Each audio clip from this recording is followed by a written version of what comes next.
ongoing nga ang impeachment complaint, lalabas dyan mga kaibigan yung mga nangyari na, mga katibayan, mga nangyaring katiwalian sa departamento ni Lucring. Kakalkalin yan lahat mga kababayan, kakalkalin yan. Lahat ng mga tungkol sa mga reklamo sa kanya, no, sa misuse of funds, sa mga confidential funds, at sa kung paano ginamit yan. So makakalkal yan mga kaibigan. At kapag nakalkal yan, syempre, makikita ngayon ng sambayan ng Pilipino na naman, makikita na naman, marirefresh na naman yung mga utak ng sambayan ng Pilipino kung paano at ano ang ginawa ni Lucring sa kanyang mga confidential funds. At syempre, televised yan, Philippine television, televised yan, social media. Kitang-kita ngayon mga kababayan ng mga Pilipino, hindi lang dito sa Pilipinas kundi sa buong mundo, kitang-kita ngayon nakatelevised yan, impeachment complaint, no?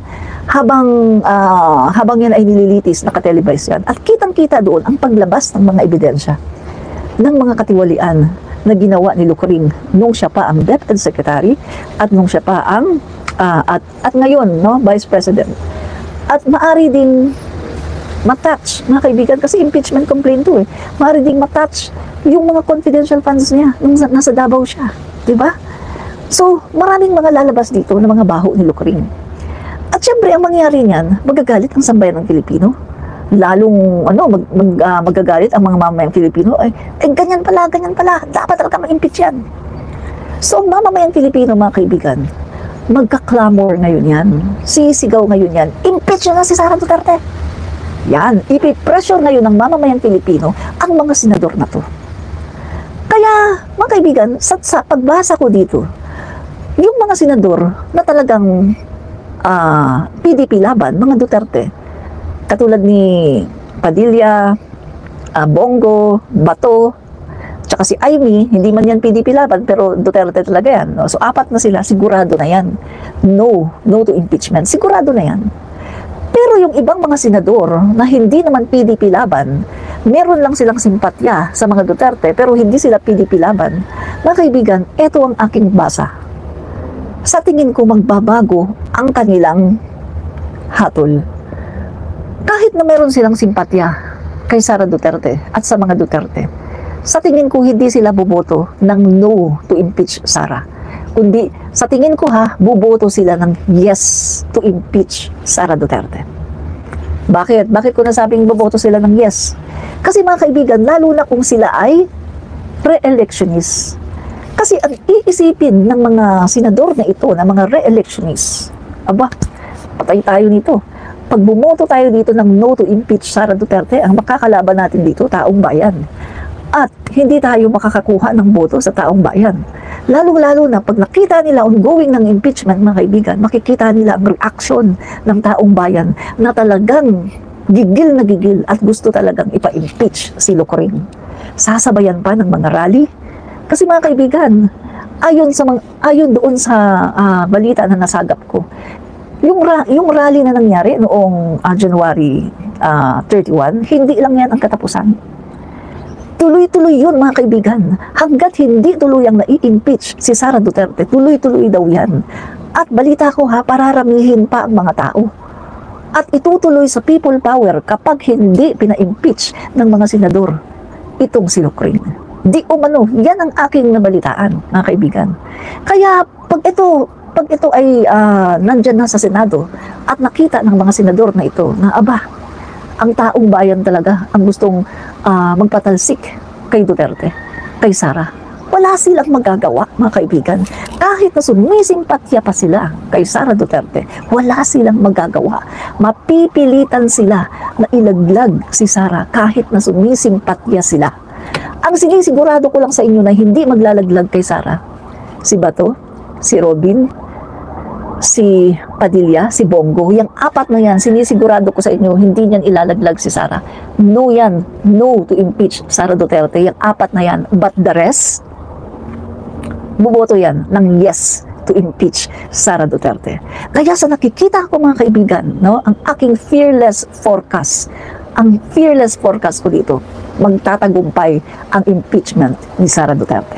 Katapusan na ito ng kanyang political career. Sa tingin ko lang hindi ko alam kung kung tama ang aking analyzation. Hindi ko alam, maaring tumama ang analyzation ko, maari din namang hindi. Pero yan ang aking basa, no? Kasi, mga kaibigan, ang mga senador ay mapipilitan. Yung mga senador na medyo may simpatya sa mga Duterte, mga Binay, alam niyo yan ha, mga Binay, hindi pala si Binay, si Villar, Villar, may simpatya yan sa Duterte, di ba? Sino pa? Tolentino, J.B. Ejercito, yan, may mga simpatya yan sa Duterte. Pero mga kaibigan, pag ongoing na ang impeachment, magbabago ang mga utak niyan dahil makikita nila. Siyempre, magbabase ka sa ebidensya. Makikita ng taong bayan anong klase kang senador? Wala kang kwentang senador. Kung along the investigation ay kitang-kita ang katiwalian ni Sara Duterte, pagkatapos buboto ka ng no, anong klase senador ka ng Pilipinas? So, pinapatunayan mo lang na hindi ka para sa Pilipino, kundi para ka sa isang pamilya. Pinapatunayan mo lang na defender ka lang pala ng mga Duterte. So, sino pang maghahalal sa'yo ulit, lalong-lalo na kung re-electionist ka? Make sense, mga kababayan? Kaya yan, mga kaibigan, ang mangyayari, no? Sa aking analyzation, matutuloy ang pagka-impeach ni Sara Duterte. Tutuluyan yan, mga kababayan. Tutuluyan yan. Mai-impeach yan. Mag-i-end na ang kanyang political career. Diba? So, may nagsasabi dito, ano nga, imo lang opinion yan kasi gigabayaran ka, gibayaran. O ganyan naman kayo, gibayaran. Puro kayo bayad-bayad.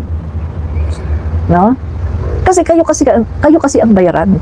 So ito masasabi ko, mamatay na ang mga bayaran. At ikaw na nagsasabi ka, alam ko bayaran ka. Babalik sa iyo lahat ng sinabi mo. 'Di ba? So, ay mga kaibigan, no? Ang tatapang kasi, yan kasi ang nangyayari kapag masyado kayong matapang, 'di ba? Masyado kayong kumbaga DDS paulit-ulit. Opo, paulit-ulit talaga sila. Kasi mga kaibigan, etong masasabi ko hindi sana ito hahantong sa impeach Sara Duterte. Hindi sana hahantong ito sa impeach Sara Duterte kung nagtino lang sana si Sara. Kung nagpakatino lang sana siya, hindi hahantong ito sa impeach Sara Duterte. Kaso hindi siya nagtino.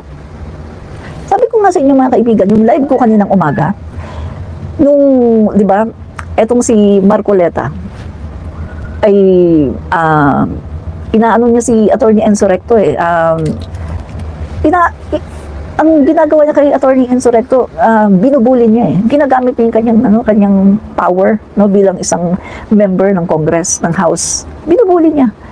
Pero anong reaction ni Attorney Enzo Recto? Mas ginamit ni Attorney ang kanyang isip kaysa sa kanyang emosyon. Nagpasensya siya. Sobra-sobra ang pasensya na ibinigay ni attorney at hindi siya nakipagdebatihan, hindi tumaas ang boses niya, ginamit niyang utak niya.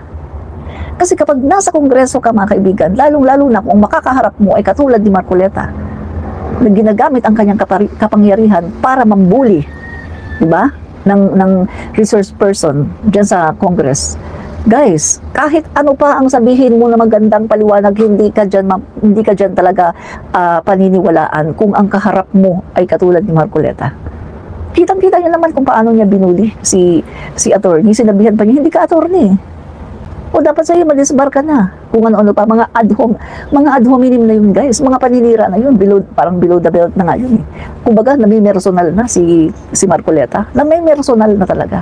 Pero anong ginawa ni Attorney Enzo Recto? Utak, isip ang kanyang pinagana.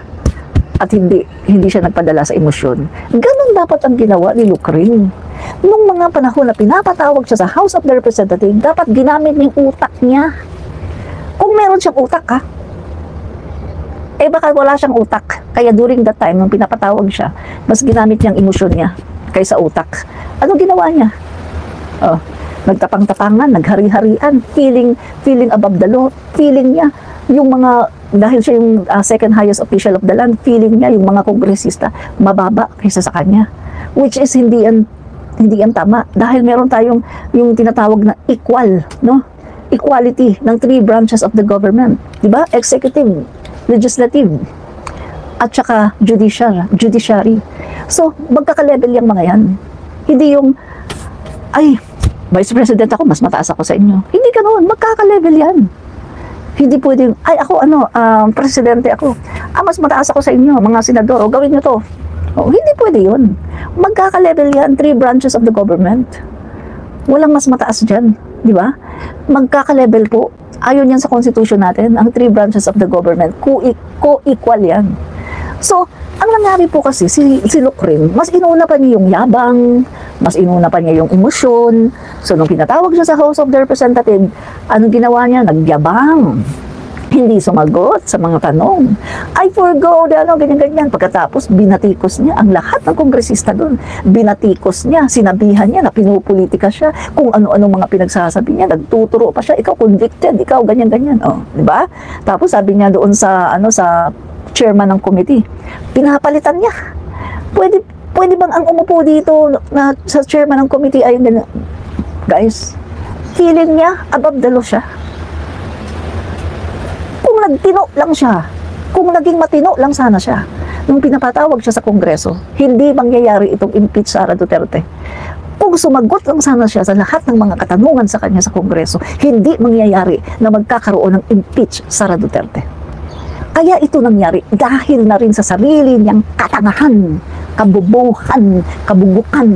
Kaya nangyari ito ngayon. So anong nangyari sa kanya? Ayan yung sinasabi ng Panginoon. The Bible, ay sinasabi ng Biblia. Ang nagmamataas, binababa.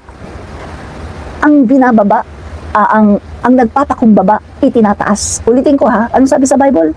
Ang nagmamataas or ang nagyayabang, in short, ibinababa ng Diyos. Kapag nagyayabang ka, nagmamataas ka, binababa ka ng Diyos. Ganyan ang nangyari kay Lucrin. Ang nagpapakababa naman, ang nagpapaka-humble naman, itinataas ng Diyos. Yan ang nangyayari sa Pangulo natin, BBM. Nagpapakababa, nag-humble. Anong nangyari? Itinaas siya ng Diyos. Yan ang prinsipyo ng Biblia. So, ito masasabi ko guys, kung si Lucrin sana ay hindi nagbida-bida, hindi nagmagaling, at hindi nag-asal bratinela, at hindi nag-asal above the law, wala sana ngayong impeach Sara Duterte. So, nangyari ngayon, impeach na siya sa Congress. Tagumpay. So, nasan yung mga didishit dito na nagsasabi na hindi siya may impeach sa Kongreso? Nasaan na kayo? Saan na kayo?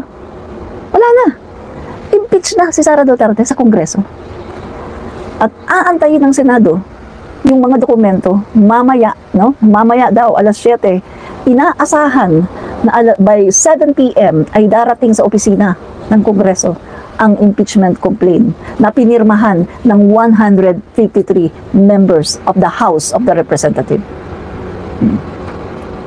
So, mga kaibigan, wala na. Endgame. Game over ang karir ni Lucrin na gusto nang tumakbo sa pagkapangulo sa 2028. Game over. Yan kasi ang yabang Masyado kasi mayabang. Dapat kasi marunong ka sanang magpakababa. Marunong ka sanang lumagay sa lugar mo kung nasan ka. Diba? Sabi ko nga sa inyo, look at Attorney Enzo Recto. Halos ginawa siyang timawa ni Marcoleta Inanuano lang siya ni Marcoleta Lawyer ka pa talaga, nagtuturo ka pa naman sa anong ginawa ni Attorney Enzo? Mas inuunan niya to. Hindi siya nagpadala sa emosyon, hindi siya nakipagdebate, nagpakumbaba pa siya. Ang tawag pa rin niya kay Marcoleta, Honorable Marcoleta. Kahit siguro timping-timpi na siya. Yan ang tama, yan ang matured. Yan mga ganyang tao, yan ang mga nagtatagumpay. Kasi nga, hindi pinapairal ang angas, hindi pinapairal yung yabang. Si Lucrin, pinapairal ang yabang. Feeling niya, pangalawang pangulo ko ng Pilipinas. Ay, mas ako sa inyo. Kayo, kongresista lang kayo. Ay, mas marami akong boto, 32 million. Kayo, ilan lang. Inuna mo ang yabang. Ano ngayon? Ano nangyari? Kangkungan ka. Saan ka papulutin ngayon? Kangkungan. Diba? Sa kangkungan ka ngayon. Masakit, pero totoo. So, mga kaibigan, prepare na kayo ng Mary Grace Piatos, ng Nova, Tempura, Chippy. I-prepare nyo na lahat ng gusto nyong kakainin at manunood na tayo ng impeachment.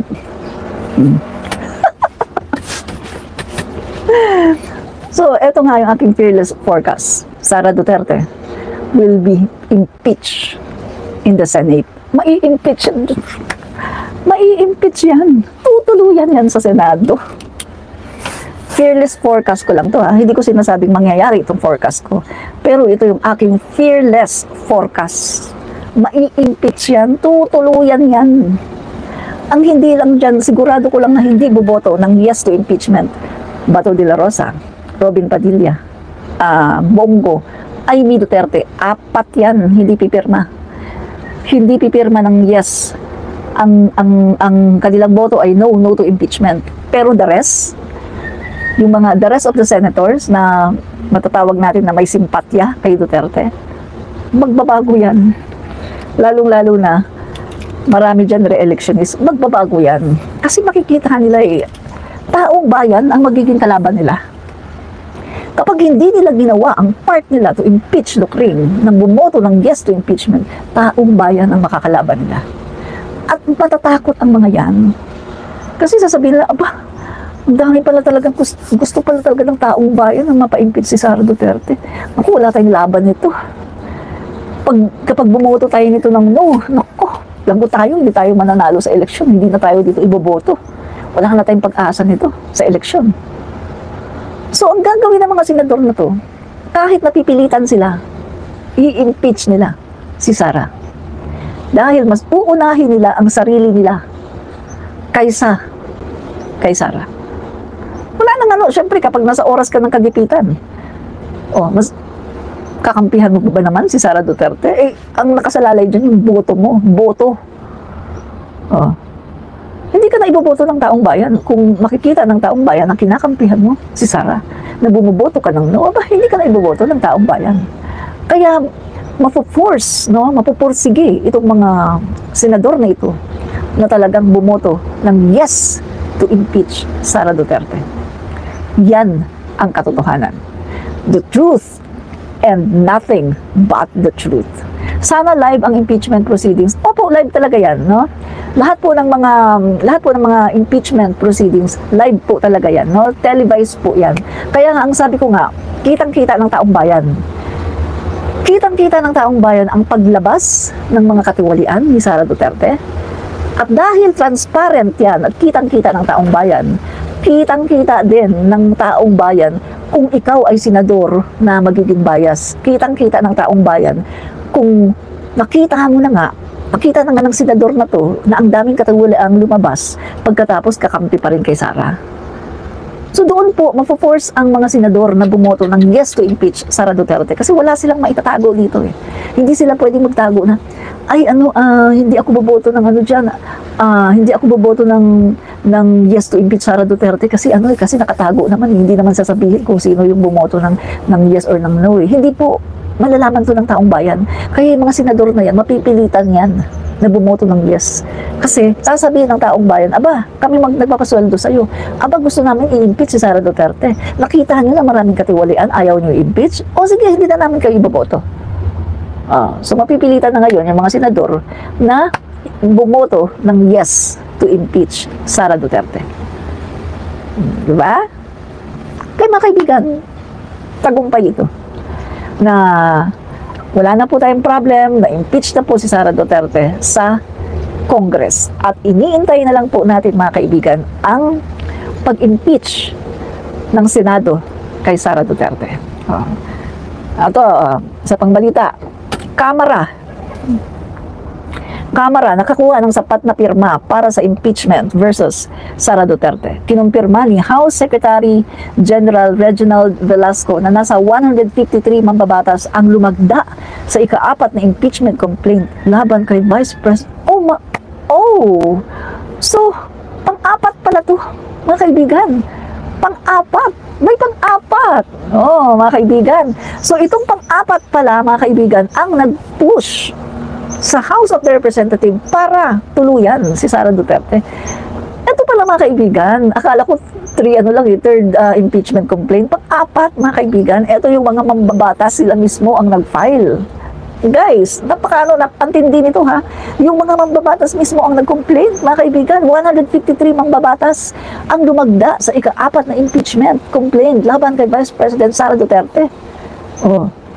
Ayon naman sa isa pang source, News 5, umabot na sa 205 ang naturang bilang ng kongresistang lumagda. My God! 103 lang kailangan, tapos ang pumirma, 205. Guys, saglit, sabi dito, humigit na ang mga ito sa kinakailangang bilang na pirma, 102 upang ma-impeach ang Vice Presidente. So 102 lang pala, hindi pala 103. 102 lang ang kailangan para ma-impeach si Sara. Pero ang pumirma, 205. Grabe. 205 ang pumirma. So talagang, guys, ang lakas na to. Ang lakas ng impeachment complaint na to. 205 ang pumirma. First time nangyari ito, guys, ha? First time ito nangyari na merong isang pinapa-impeach na public official na sobra-sobra sa majority ang pumirma. Guys, 205 ang pumirma. Ang kailangang pirma lang ay 102. Pero ang pumirma, 105. Ang pumirma ay 205. Ayan, o. 102 lang ang kailangang pirma. Pero ang pumirma, umabot sa 205. Good job, Congress. Good job, Congress. Diba? So, mga kaibigan, mapupush na yun ang Senado. So, kailangan lang nilang tuluyan si Sara Duterte. So, mahihiya naman siguro ang ating mga senador kung hindi nila gagawin yung part nila para impa-impeach etong Vice Presidente na kitang-kita naman na dapat na talagang ipa-impeach. Bukod sa paggamit ng mga pondo, sa maling paggamit ng pondo, sa pagnanakaw, ano pa ang ginawa niya? Nag-hire ng assassin. Ipapapatay ang Pangulo, ipapapatay sa FL, ipapapatay si Speaker. Tapos, papahukay si Apu Lakay, ipapatapon sa West Philippine Sea. Sino ba naman ang plus yung pagmumura pa niya na ang lulutong na pagmumura ng mga PI? Sino ba naman ang hindi magpapa-impeach sa ganyang klaseng public servant? Second highest official of the land, ganyan ang ugali, bratinela pa. Feeling entitled. Sino ba naman ang hindi magpapa-impeach sa ganyang klaseng public servant? Siyempre, kung matino ka na Pilipino, papa-impeach mo talaga yan. Kasi yung mga ganyang klaseng public servant, hindi na yan dapat mamayagpag sa politika natin. Kasi kitang-kita naman mga kaibigan na hindi siya nararapat na mag-stay sa Philippine politics dahil nga sa kanyang mga pag-uugali. Diba? Yun lang yan mga guys, no? Kaya nakakatawa ito mga kaibigan, no? So pinatalsik na po, no? Si VP Sara Duterte, pinatalsik na ng Kamara. Yan. So sure na po ito, pinatalsik po siya ng Kamara, no? Mga kaibigan. So umabot po sa 205 ang naturang bilang ng mga kongresistang lumagda. So ito yung mga kaibigan, no? Kanina. Yan. Nagsagawa ngayon, kanina yan mga guys pero sa balita, nagsagawa ngayon ng misa sa People's Center o Jose de Venecia Building ng Kamara ang mga grupo na pabor sa impeachment ni Vice President Sara Duterte. Yan. So ayan mga kaibigan. So ano pong mangyayari kay Sara kapag natuluyan na po siya ng Senado? Kasi okay na po sa Kongreso pinatalsik na siya ng Kongreso so wala nang problem. Ang problem na lang ngayon ay ang Senado. So ano pong mangyayari kay Sara kapag siya po ay tinuluyang patalsikin ng Senate? So syempre mangyayari po sa kanya mga kaibigan ay hindi na siya makakatakbo forever. Kahit any public seat sa gobyerno, hindi na po siya makakatakbo pa kahit barangay chairman. Wala na, hindi na siya makakatakbo. Tapos mga kaibigan, pagkatapos niyan, makakasuhan po siya. Yung mga kaso na sinasabi ni Congresswoman Jinky Luistro, yung plunder, bribery. Yan po mga kaibigan. 3 yun nakalimutan ko yung isa. Basta plunder, bribery, nakalimutan ko isa guys, basta 3 yun yung sinasabi ni Congresswoman Jinky Luistro. So yan po, makakasuhan pa siya dyan pag na-impeach siya, pagkatapos makakasuhan pa siya. Tapos ang malala pa nito yung plunder, kasi yung plunder mawawala yung yung visa ng bank secrecy law sa kanyang mga accounts, mawawala ng visa yan. I-open na yun yung kanyang mga bank accounts. At dito malalaman yung mga pagtanggap, no? Pagdeposito ng mga drug lords doon sa kanyang mga bank accounts. Na guys, inamin niya yan. May video yan, inamin niya na talagang merong mga bank accounts. Pero dininay niya, hindi daw niya alam paano daw napunta yung doon. Hindi daw niya alam kung paano nalagay doon. Oh, sabi ko nga sa inyo, may bank accounts ba na gano'n, kabuti? Nabigla na lang, nagkaroon ako ng bank accounts. Sino nag-open ito? Hello, sabi ko nga, di ba? Bago ka makapag-open ng bank accounts, kailangan mo mag-present ng 2 ID. Kailangan mong pumunta doon, magpirma, dami mong pipirmahan, o pipicturan ka pa. Oh. Kailangan mo pang ganon. Oh. So how come, nang sinasabi ni Sara Duterte, hindi daw niya alam bakit nagkaroon ng ganong bank accounts? Oh, mahalata mong kasinungalingan, di ba? Mahalata mo na nagsisinungaling talaga. Kaya, kawawa naman kayo, mga DD shit. Oh, yung inyong pangarap ng inyong Inday Lustay ay maging presidente ng Pilipinas, wala na. Tapos nagtitreat pa kayo, papatayin kami lahat. Oh, nagtitreat pa yung inyong mga dado, papatayin kami lahat, isa-isahin daw kami lahat mga BBM supporters. Oh, isa-isahin. Oh. Screenshot lang daw. Kasi pag gumulong daw yung gulong, o isa-isahin daw kami pagpapatayin. Masama kasi ang balak nyo. Hindi magtatagumpay kasi masama ang balak nyo eh. Hindi para sa bayan, kundi para sa inyong mga sariling kapakanan. Iluklok si Lukring para wala ng kaso si Duterte, para happy-happy na si Duterte, makakaiwas na sa ICC, para si Kibuloy, wala na rin kaso, si Bantag, makakalabas na, si Tigas, makakalabas na, si Harry Roque, makakauwi na ng Pilipinas, si Alice Goo, wala ng kaso, makakalabas na yan. Oh. So, yung inyong mga sinasabi, no? Kaya gusto nyong ilagay si Lukring diyan kasi para yan sa inyong kapakanan at kapakanan din ng China. Oh. Para okay na naman ang West Philippine Sea, sige sa inyo na yan. Sige, gawin nyo na kaming province of China. Di ba? Kaya hindi talaga kayo magtatagumpay. Kasi nga, mga DD shit, hindi kayo magtatagumpay dahil masama ang mga balak nyo. Para sa Pilipinas, masama ang balak nyo para sa Pilipinas at para sa mga Pilipino. Kaya hindi talaga kayo magtatagumpay. Di ba si Marcoleta nga, wala naman daw West Philippine Sea. Hindi ko nga alam kung yung INC, hindi nyo ba ikinakahiya yan? Hindi nyo ba ikinakahiya yan si Marcoleta?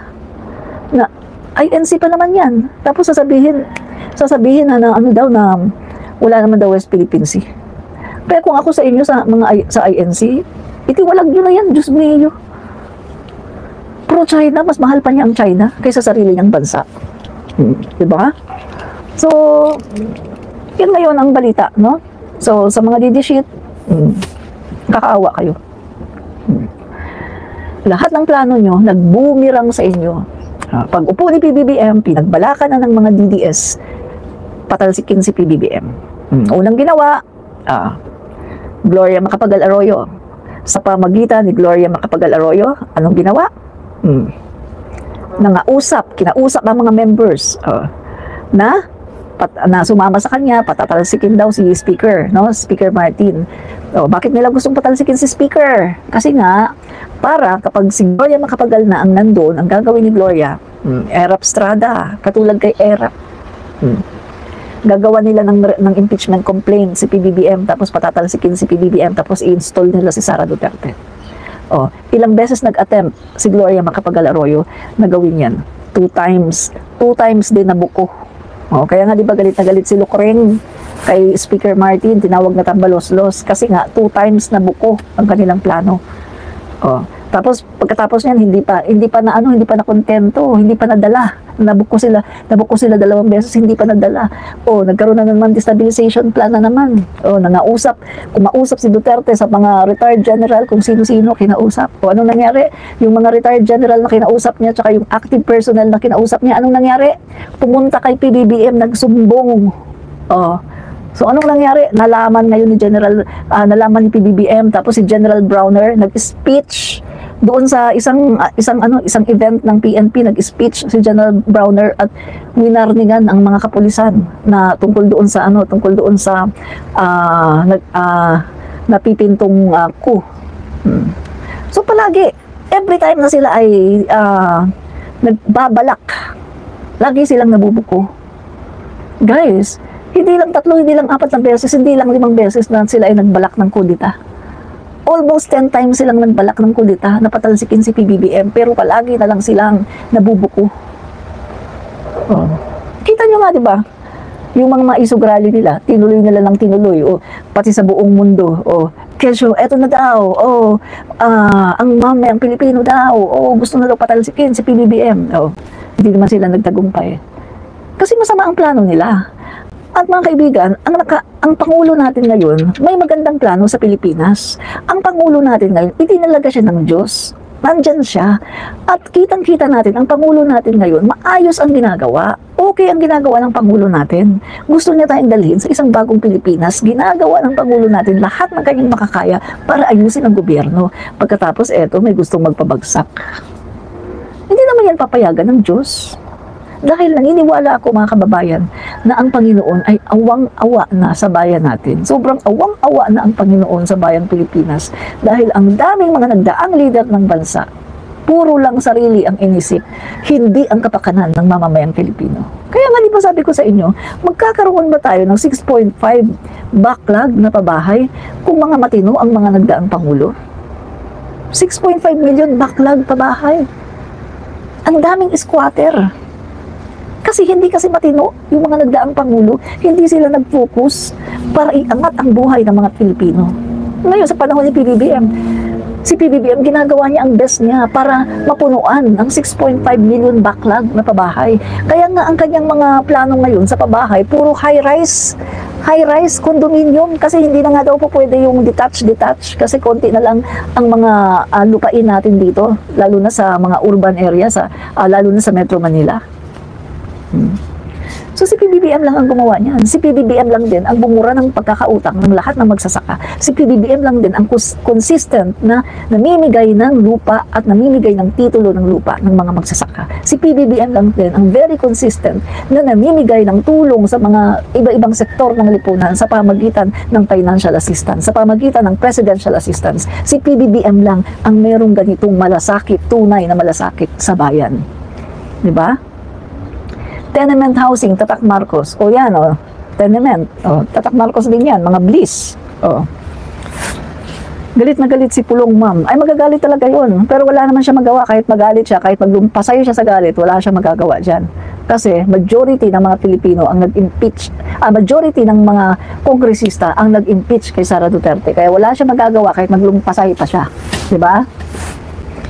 Connie TV Studio. Oh yes, agree ako dyan. Nakikita at nafe-feel kong ginabayan siya ng Panginoon with guidance, wisdom, and provision can use their well to bless Philippines. Yan. Laila Santos, ay sorry ma'am, marami ang ninakaw nila. Saan? 986 cases, almost 1K. Puro basura, puro acquitted. Saan ang ninakaw? Ay, nako. Nakakatawa. Okay. The Senate Secretary has instructed the Senate Public Relations and Information Bureau to prepare for the possible receipt of the impeachment complaint. Ganon din yung balita ng ng GMA. Pareho din. Pareho din sa balita ng ng ABS-CBN. Ayan na nga. So kinumpirma na nga talaga, no? Yan, kinumpirma na nga talaga mga kaibigan. So, mamaya, nagkakaroon ng yung final confirmation, no? Magkakaroon yata ng ano ba tawag, conference mamaya, no? Sa House of Representatives. At, abangan natin yan mga kaibigan, no? Live, baka live din siguro yan, no? 3:00 ng hapon. So, malapit na, abangan natin yan mga kaibigan, na sasabihin doon, no? Ihahayag na nila na nagtagumpay nga po ang impeachment complaint laban kay Sara Duterte. So, ang saya natin, ang saya-saya, ang saya-saya, ang saya-saya, ang saya-saya. Tagumpay, tayo tagumpay, ang saya-saya, ang saya-saya, ang saya-saya. Tagumpay tayo guys, no? So, yung mga makadutertards dito, yung mga DD sheets, hanggang ganyan na lang kayo, hanggang ad hominem na lang kayo, hanggang ano na lang kayo, hanggang ang pangit mo naman, uy, ang pangit-pangit mo, uy, yung ngipin mo hiwalay, hanggang ganyan na lang kayo. tagumpay tayo, di ba? Tagumpay. Okay. Nadali, pakinggan natin si Jude Asidre. Ano sinasabi niya? Okay. Ayan. Nagkapirmahan na raw, sir? Tingnan natin. Jude Asidre. For what's the best for the country? Sir, kamusta yung meeting nyo? Anong napag-usapan? Well, we'll wait for the official announcement of the leadership. But it's about the impeachment. Well, I think that's one of the matters that needs to be announced. Nagkapirmahan na raw, sir? I cannot confirm at the moment. For what's the best for the country? Sir, kamusta yung... Siyempre, hindi niya uunahan yan, di ba? Kasi pangit naman na uunahan mo yung house leader, di ba? Sila talaga yung magdideklara niyan. Pero siyempre, meron ng mga nakapag-confirm. Kaya naibalita na, no? Pero yung talagang confirmation, ngayong alas 3 daw. So, aabangan natin yan, no? Ngayong alas 3. Wow, sinungaling ka, madam. Walang kaalam-alam. Na-impeach na po si Sara sa Kamara. So, wala na pong problem. Impeach na, pinatalsik na po si Sara Duterte sa Kamara. No? So, yan na, yung impeachment complaint, ibabato na po yan sa Senado. So, ang pumirma, di umano, nakalagay dito ay nasa 153, pero ang sinasabi dito, nasa 205 daw ang lahat-lahat ng pumirma. So majority, no, majority talaga. 303 lang ang mga members ng House, tapos 153 ang pumirma, 'di ba? So talagang kumbaga sobra doon sa kailangan, no, sobra. Kasi 103 lang ang kailangan na pirma, pero ang pumirma ay 153. So sobra-sobra 'to, no? Yan. Good job talaga, no, para sa ating mga kongresista, no? Ginawa na nila ang kanilang part. At ngayon, ang part na po ng Senate ang ating aantayin.